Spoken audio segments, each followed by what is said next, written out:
momento en que este gas va a estar uniformemente distribuido en toda esta habitación, ¿no? Entonces ha difundido, ¿no? Ha habido una difusión de ese gas, moléculas, etc. En el caso de ósmosis participan un disolvente que vendría a ser el agua, participa un soluto que vendrían a ser sales y participa una membrana que es permeable o semipermeable. ¿Cómo es esa membrana? Semipermeable. Semipermeable, ¿no? ¿Qué significa eso? Que va a dejar pasar a algunas moléculas a otras, ¿no? ¿Cierto? En función a su tamaño o a veces en función a su carga, ¿no? Pero hoy día vamos a ver un tema de ósmosis en función al tamaño, ¿ya? Entonces, antes de entrar a ver el video, voy a explicarles un poco el principio de la ósmosis, ¿ya? Para que cuando vean el video le encuentren un poco más de sentido, ¿ya? Ok, veamos. Acá tenemos nosotros un sistema que está dividido, digamos, en dos compartimentos, ¿no? Y en la parte central vemos lo que vendría a ser una membrana. Esa vendría a ser la membrana semipermeable, ¿ya? Lo que está con puntitos azules vendría a ser las moléculas de agua, ¿ya? Y lo que está como círculos rojos vendrían a ser los iones, tanto sodio como cloro. Acá hay un detalle, digamos, en cuanto a los iones, ¿ya? Ahora, cuando ustedes ponen cloruro de sodio en agua, lo que va a pasar es que los átomos de sodio y de cloro se van a ionizar.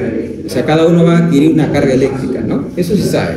En el caso del sodio adquiere la carga eléctrica positiva y en el caso del cloro adquiere la carga eléctrica negativa, ¿ya? Ok, y eso está disuelto, los iones están completamente distribuidos en la solución.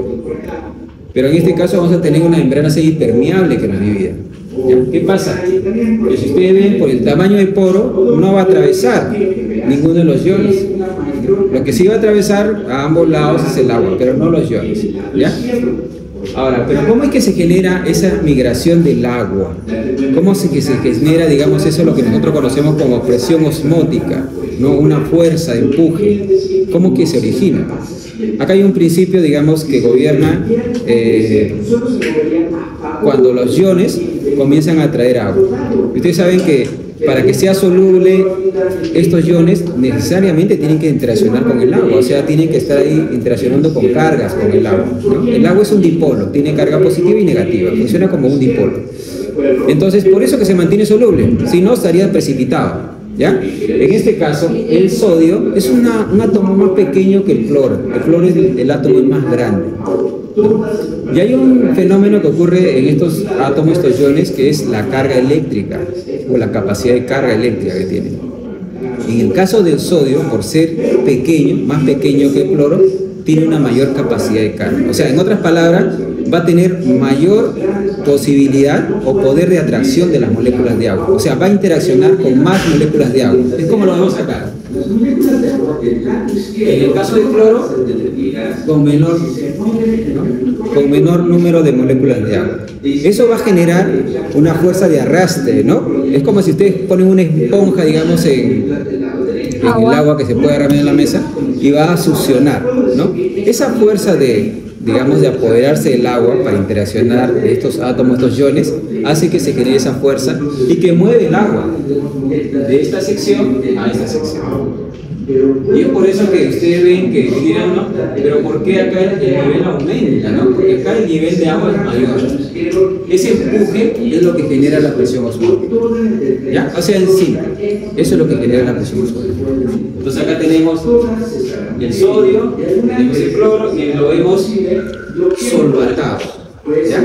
Ese es un fenómeno que ocurre que se llama la solvatación. ¿Ya? Entonces ahí se genera la fuerza. Bueno, ahora está la parte práctica, ahora vamos a ver un poco lo que está. Este es otro video que no estaba en... Compartimientos de agua separados por una membrana semipermeable. Ahora, ¿a qué me refiero con membrana semipermeable? Bueno, es una membrana que permite pasar algunas cosas y otras no. Digamos que esta membrana semipermeable sí permite pasar moléculas de agua. Y justo aquí voy a tener un montón de moléculas de agua. Y en unos segundos hablaremos de lo que que no permite pasar lo que la hace semipermeable. Pero primero pensemos que solo tenemos agua en ambos lados. Como ya lo hablamos en los videos de difusión, debido a que tenemos la misma concentración de moléculas en la izquierda que en la derecha, la probabilidad de que una de estas moléculas, esta, se mueva hacia la derecha en un cierto tiempo es igual a la probabilidad de que una molécula de agua, esta, se mueva hacia la izquierda. Y esto porque tenemos las mismas concentraciones y porque todas estas moléculas se están moviendo en distintas direcciones. Tal vez esta se mueva para acá, esta para acá, tal vez esta se esté moviendo para acá, esta para acá, pero todas se están moviendo en distintas direcciones y con distintas velocidades. Cada una tiene distinta velocidad y cada una tiene distinta dirección. Solo tenemos que pensar en términos probabilísticos o la probabilidad de... ¿Qué fenómeno estaría ocurriendo ahí? Hasta ahí, digamos, en el video, ¿qué fenómeno está ocurriendo? ¿Qué fenómeno? ¿Cómo? ¿Isotónico? ¿Qué fenómeno está ocurriendo? Difusión. Una simple difusión. ¿Ya? Ahí hay una simple difusión. Ahí todavía no vemos los solutos, no vemos todavía el cloro y el sodio. ¿Ya? Ahí está ocurriendo una simple difusión. Es como si esta barrera no estuviese, porque las moléculas están difundiendo libremente. ¿Ya? Sigue. De ir de izquierda a derecha a través de uno de estos huecos, bueno, es exactamente la misma que la probabilidad de ir de derecha a izquierda y pasar por uno de estos huecos en un cierto tiempo dado. Ahora bien, es el momento de hacer esto muy interesante. Vamos a pensar que esta agua es un solvente y pongamos algún soluto en ella. Vamos a disolver un poco de soluto por acá. Y bueno, voy a hacer este soluto mucho más grande para que de una manera física te des cuenta que tiene problemas de pasar por estos huecos que tenemos aquí. También existen otras maneras para tener membranas semipermeables, por ejemplo, algunas que usan carga eléctrica para permitir o no el paso de las partículas, y de hecho, de estas hablaremos más adelante. Pero es más sencillo visualizar este tamaño y que te des cuenta que este soluto no va a pasar por este hueco. Entonces hacemos un poco más de soluto por aquí. Voy a tener otro por acá, otro por acá, otro por acá, otro por acá, y también por aquí voy a poner uno o dos, pero lo que sí quiero que veas es que hay una mayor cantidad de soluto del lado derecho que del lado izquierdo. Otra por acá y otra por acá. Date cuenta que estas grandes partículas no serán capaces de atravesar esta membrana por estos huecos, lo que quiere decir que no serán capaces de difundirse. Si se les permitiera difundirse, solo se moverían a favor del gradiente en cualquier momento dado, ¿recuerdas? Tendremos una mayor probabilidad de que una de estas grandes partículas se mueva de derecha a izquierda que de izquierda a derecha, porque hay más moléculas en el lado derecho que en el lado izquierdo. ¿Estás de acuerdo? Pero esta es una membrana semipermeable, lo que quiere decir que estas partículas grandes no podrán difundirse naturalmente de un lado a otro. Todas estas partículas grandes tienen sus propias velocidades. Tal vez esta se mueva para acá, tal vez esta se mueva para acá, tal vez esta se mueva para acá o esta para acá, pero lo que quiero que pensemos es ¿qué va a pasar ahora? Primero pensemos un poco el problema. Sabemos que las grandes partículas no pueden difundirse de un lado a otro, pero ¿qué va a pasar con las moléculas de agua?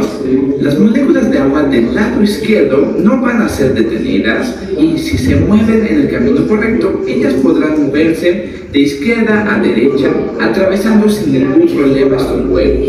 Pero, ¿qué de las moléculas del lado derecho? Bueno, si están las condiciones adecuadas, puedo decir que esta molécula de aquí va a poder cruzar sin ningún problema del lado derecho al lado izquierdo de esta membrana. Entonces, definitivamente tendremos moléculas que se estén moviendo de un lado a otro. Pero puedo argumentar que existe una menor probabilidad de que las moléculas de agua del lado derecho se muevan al lado izquierdo que viceversa. ¿Y por qué es esto? Por toda la interferencia que provocan estas moléculas grandes que no se pueden difundir. bien. Todas se estarán moviendo y algunas veces estarán inclusive bloqueando el paso. Puede ser que haya una molécula de soluto grande justo aquí, ¿te das cuenta? Si la membrana no estuviera aquí, bueno, no bloquearía el paso y entonces ella seguiría moviéndose, pero como la membrana está aquí, pueden bloquearla y tal vez después de bloquearla puedan rebotar y esta se vaya para acá y mientras rebotan puedan empujar alguna molécula de agua. Imagínate que aquí tenemos una molécula de agua y al chocar con esta que tenemos aquí, entonces cambia la dirección. Se puede argumentar que algunas de estas moléculas de agua seguirán yendo de derecha a izquierda, pero hay una menor probabilidad de ir en esta dirección que de izquierda a derecha. Y debido a todo esto tendremos una entrada neta de agua proveniendo del área donde está la baja concentración del soluto a esta área donde hay mayor concentración del soluto. Recuerden, un soluto es lo que está disuelto en agua, así que este de aquí es nuestro soluto. Y bueno, el solvente es aquel que está en mayor cantidad. En este caso, nuestro solvente es el agua, así que lo puedes escribir. Este es nuestro solvente.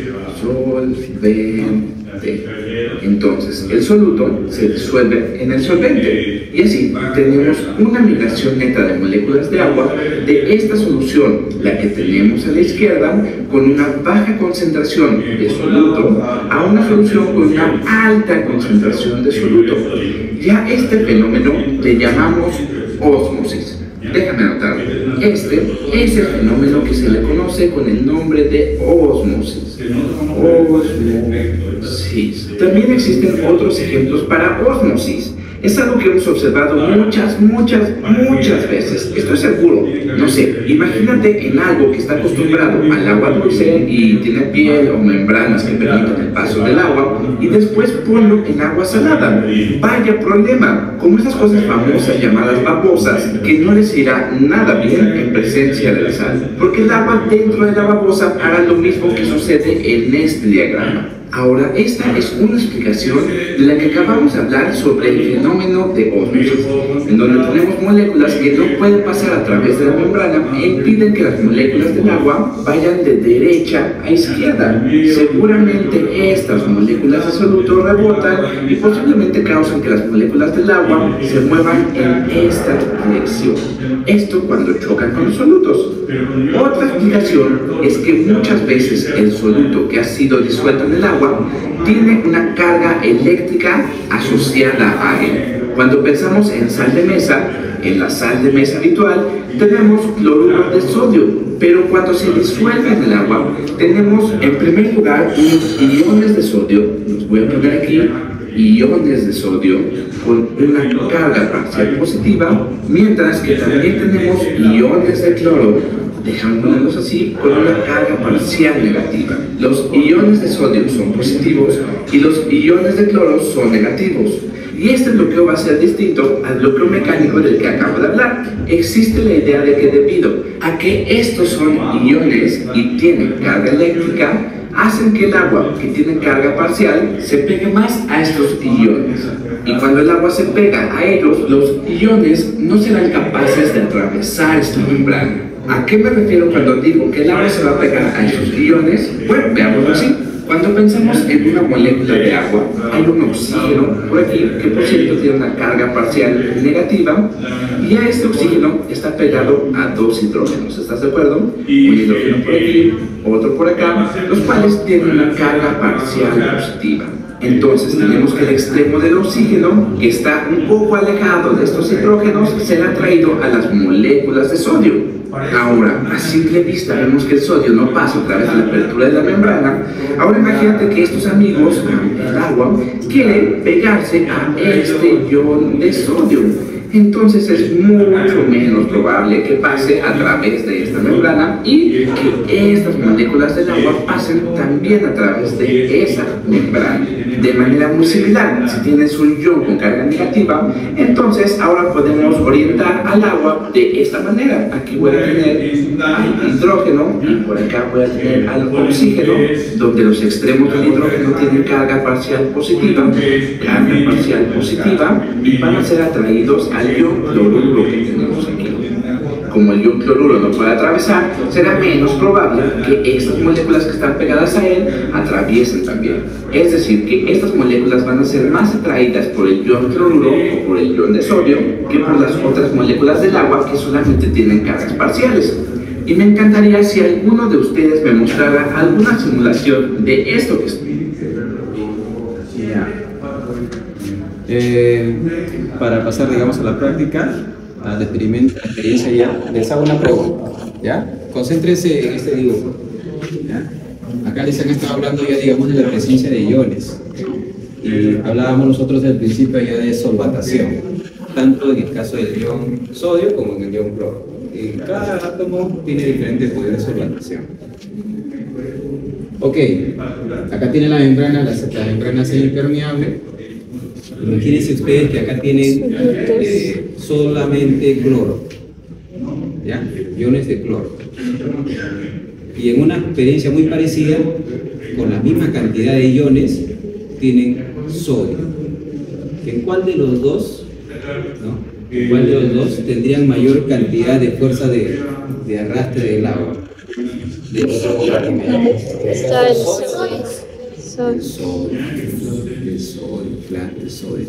Del sodio. Pero se entendió qué cosa es lo que da esa fuerza de arrastre del agua. Carga positiva. Primero la experiencia de la membrana, digamos, con ese tamaño de poro. Aquí viaja el agua libremente. Si este poro fuese más grande, los iones también comenzarían a viajar libremente por difusión. Pero al ser más pequeños que los propios iones, entonces ya tiene dificultad de atravesarlos. Pero, ¿qué cosa es lo que se va a mover ahora? Se va a mover el agua. El agua sí puede migrar libremente, pero va a ser jalado ya, ¿no? Jalado porque este ya está en equilibrio, pero va a comenzar a ser jalado por el ion, porque el ion necesita estar soluble. Si no, esto de acá, digamos, los iones comenzarían a precipitarse si no tienen agua en el cual mantenerse solubles. Por eso jalan el agua, ¿no? Por ese poder de solvatación que tiene. ¿Ya? Entonces, esto es con respecto a la parte teórica del tema de ósmosis, ¿ya? El principio de ósmosis. ¿Qué es lo que ocurre en lo que vamos a ver hoy día en el glóbulo rojo? Lo que vamos a hacer es que cada mesa va a tener 3 láminas, van a tener 3 láminas, 3 laminillas, y hay una persona por mesa que va, digamos, a donarnos una gota o 3 gotas de sangre, ¿no? Para poder hacer la experiencia, ¿no? Y eso por mesa, así que vaya escogiendo quién va a ser la víctima. Y después vamos a colocarle soluciones de cloruro de sodio. Como dice acá en la pizarra, acá no está, pero vamos a usar concentraciones de suero fisiológico que es de 0.9%, de 0.2% que va a generar el medio hipotónico y de 5% para generar el medio hipertónico, ¿no? En cada una de esas situaciones va a haber un comportamiento del agua, ¿ya? Y la membrana semipermeable es la membrana que, digamos, del glóbulo rojo. Entonces vamos a ver migración de agua de dentro a afuera o de afuera adentro del glóbulo rojo. ¿Ya? Eso es lo que básicamente lo que vamos a ver. Van a después tomar nota, graficar, creo que tienen ahí en su día algunos espacios para poder hacer sus gráficos. Si tienen dudas, siempre empiecen a enfocar con el de menor aumento, ¿ya? Una vez que logran tener el enfoque correcto con el de menor aumento, ¿ya? Pasan al siguiente aumento, ¿ya? Porque algunos están enfocando primero con el de 400, o sea que al final no encuentran nada. Entonces asegúrense de que están enfocando la muestra. Otra cosa, ¿qué ha pasado también? Algunas laminitas están viniendo contaminadas, ¿ya? Ustedes se pueden dar cuenta cuando agarran la laminilla o la lámina y la ven a transluz y la van a ver blanquecina, opaca, como si estuviese en una nube. Eso significa que ya está contaminado con hongos.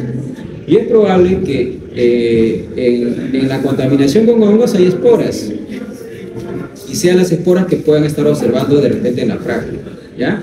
Entonces no crean que están descubriendo algo nuevo en la muestra de sangre de su compañero, o que de repente por ahí un parásito, no, nada de eso. Es, digamos, es básicamente la contaminación de la lámina. Por eso que ustedes saben el término de control de calidad, ¿cierto? Es por eso que todas las cosas que se utilizan para hacer una experiencia tienen que ser previamente verificadas, ¿ya? Lo mismo en el microscopio. Hay algunos compañeros que estaban observando, que observaban, pero me decían, no veo, hay un montón de estructuras, pero... Yo le digo, a ver, vamos a mover la platina, ¿no? Y movía la platina y el objeto no se movía, se quedaba estático, no se movía, ¿no? Entonces, ¿qué significa? Que eso es de lente, pues, ¿no?